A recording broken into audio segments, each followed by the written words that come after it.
बापरे बाप! हा एवढा धूर कसला आहे? सांगते. त्यासाठी हा व्हिडिओ तुम्ही नक्की शेवटपर्यंत बघा. तर सकाळी काय झालं ना, मी कामाला लागले. म्हटलं चला पटापट स्वयंपाक आवरते. बट स्वयंपाक आवरता ना मला बाहेर एक काम आलं आणि मी ते काम करायला गेली, तर इकडे ना मी गॅसवर तेल ठेवलं होतं.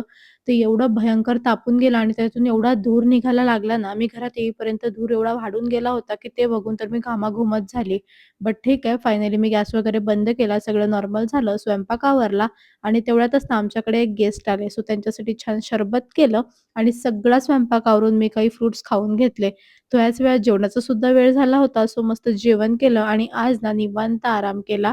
कारण आज व्हिडिओ शूटसाठी आम्ही गॅप घेतला होता. ॲक्चुअली आम्ही सगळ्यांनी नाही, मी एकटीनेच घेतला होता.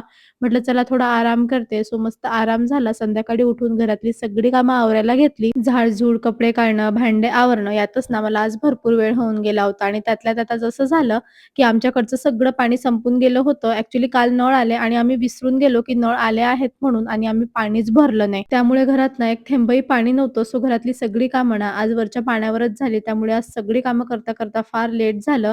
देन मला थोडी भूक लागली. सो मी नाश्ता केला आणि त्यानंतर ना मी मम्मीकडे गेली. मम्मीकडे जायचं कारण एवढं फनी होतं ना, ॲक्चुअली मला कॉफी प्यायची होती आणि आमच्या इथचं दूध संपलं होतं. म्हटलं चला माहेराचा थोडा फायदा घ्यावा म्हणून मम्मीकडे जाऊन कॉफी घेतली आणि त्यानंतर मी निघाली मार्केटसाठी मेडिसिन घ्यायला. आता वय कमी जरी असलं ना, तरी लाईफमध्ये खूप काही गोष्टी मी अचीव्ह केलेल्या आहे, लाइक ही मेडिसिन.